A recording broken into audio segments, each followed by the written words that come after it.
खूपदा आपण म्हणतो की मी दर्शन घेतले, मी दर्शनाला चाललो, मी आत्ताच दर्शन घेऊन आलो. पण हा शब्द आपण यूज करतो बाह्य दर्शनासाठी, बाहेरच्या दर्शनासाठी, मंदिरातल्या दर्शनासाठी, देवदर्शनासाठी. पण खरा अर्थ दर्शन जो आहे दर्शनाचा, तो आहे आपल्या आतमध्ये डोकावून दर्शन घेणे. आपल्या आतमध्ये जी देवता आहे, आत्मदेवता आहे, त्याचं दर्शन घेणे. ते दर्शन कुठे बाहेर चालत नाही जावं लागत, तर डोळे बंद करून ध्यानस्थ होऊन घ्यावं लागते.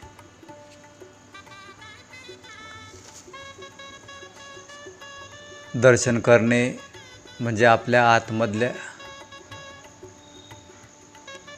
त्या आत्म्याचे दर्शन घेणे, त्या आत्मज्ञानाचे दर्शन करणे, त्या आत्मज्ञानाला धारण करणे. गुरुचे दर्शन घेणे म्हणजे आपल्या आतमध्ये जे स्थित आहेत गुरुतत्व, जे गुरुशक्ती, त्याचे दर्शन घेणे.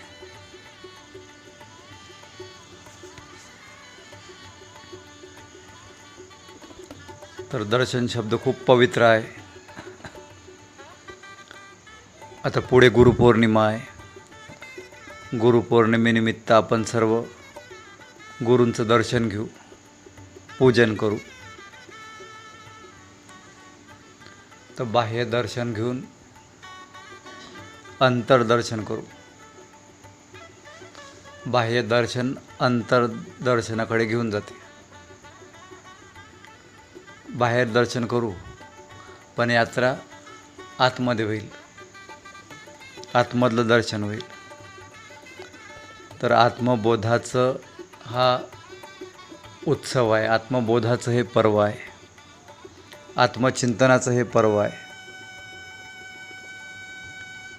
हे सामान्य नाही आहे. गुरुपौर्णिमेचं पर्व असामान्य आहे.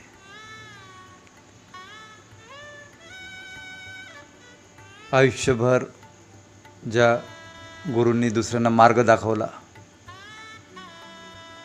सन्मार्गावर नेलं, सच्चिंतनात लावलं, सत्कर्मात लावलं, कष्ट दुःख दूर केले, अज्ञानाच्या अंधारातून बाहेर काढलं, तर त्यांच्या चिंतनाचे आणि आत्मचिंतनाचे हे गुरुपौर्णिमा पर्व आहे, हा उत्सव आहे. ही व्यास पौर्णिमा आहे. व्यासांनी 18 पुराणे लिहिली होती, तर याला व्यास पौर्णिमा पण म्हणतात. आजच्या महान पर्वावर आपण ज्यांचं चिंतन करतो, ज्या गुरूंच्या आशीर्वादाने शिष्याची झोळी भरली, शिष्याला महानतेच्या पथावर आरूढ केले, त्या गुरुदेवांचे हे महापर्व आहे, गुरुपौर्णिमा पर्व. गुरु आपल्या शिष्यावर कधीच उपकार करत नाहीत. खूप वेळा वाटते आपल्याला की गुरूंनी आपल्यावर उपकार केले, आपलं चांगलं करून, आपल्याला चांगल्या मार्गावर लावून. पण गुरूंना कधीच वाटत नाही की आपण शिष्यावर उपकार केले, कारण की गुरु उपकार करत नाहीत, गुरु कर्तव्य करतात. गुरूंनी आपलं कर्तव्य केलं, मग दुसरा नंबर येते आपल्यावर की आपण आपलं कर्तव्य केलं का, शिष्यच.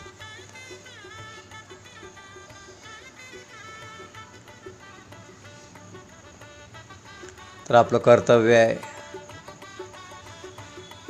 गुरुच्या ज्ञानाला धारण करणं, गुरुच्या ज्ञानाला जनजनपर्यंत पोहोचवणं, गुरुमाऊलीचा संदेश जनजनपर्यंत पोहोचवणं, गुरुमाऊलीला जनजनपर्यंत पोहोचवणं. जे अंधारात भटकलेले आहेत, जे रस्ता चुकलेले आहेत, त्यांच्या हातात गुरुमाऊलीचा हात देऊन देणं, त्यांच्या हातात गुरुमाऊलीचा ज्ञानरूपी टॉर्च देऊन दिला.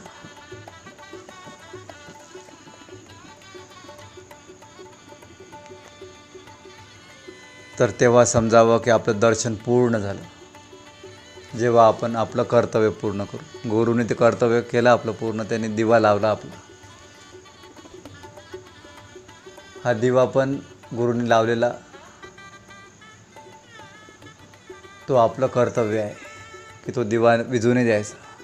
किती कष्टाने, किती पराक्रमाने, काय काय गुरुमाऊलीने आपल्यासाठी परेशानी सहन केले, कसे कसे मार्ग काढले आपले दिवा लावण्यासाठी, कसं कसं अज्ञान दूर केलं, भ्रम दूर केलं. पण तो दिवा सतत पेटवत ठेवायचा हे आपलं कर्तव्य आहे.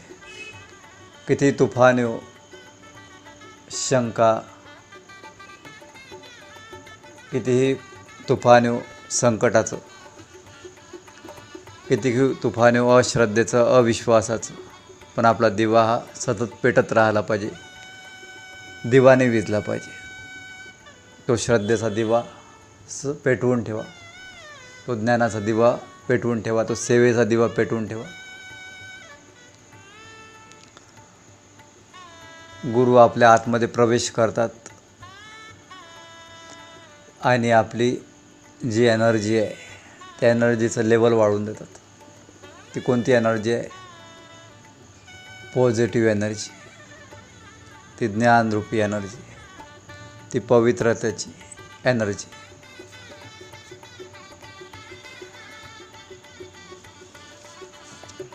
तर आपल्या आतमध्ये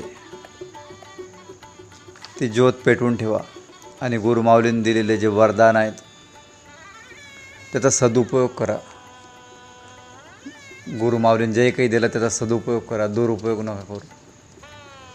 आपण कुमार्गावर जातो तर दुरुपयोग करतो, अविश्वास करतो तर दुरुपयोग करतो. आपल्या अंतरंगातून गुरुचा स्वीकार करा.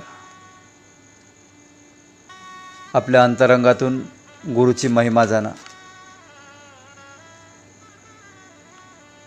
आणि गुरूंनी जे सिद्धांत दिलेले आहेत, जे ज्ञान दिलेलं आहे त्याचा अंगीकार करा.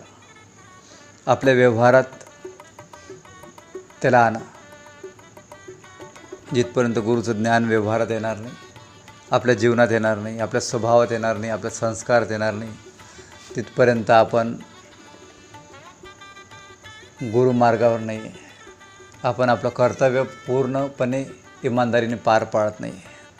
तर आज ही गुरुपौर्णिमा येणारी आपल्याला हेच शिकवते की गुरूंनी आपलं कर्तव्य केलं ज्ञान देऊन, पण आता आपलं कर्तव्य आपल्याला करायचं आहे गुरुचं ज्ञान जनजनपर्यंत पोहोचून. गुरुची सेवा हीच खरी आहे. आपलं कर्तव्य करा, कर्तव्य मार्गावर लागा. गुरुवर उपकार करून राहिले या भावनेनं नाही, तर आपलं कर्तव्य करून राहिलं या भावनेनं सेवा करा. आपल्या आतमधली शुद्धी हीच सर्वात मोठी सिद्धी आहे. खूप मोठी झेप घ्यायची आहे आणि ती झेप ज्ञानाशिवाय, सेवेशिवाय, गुरुआज्ञेशिवाय शक्यच नाही. जय गुरुदेव, जय जय गुरुदेव.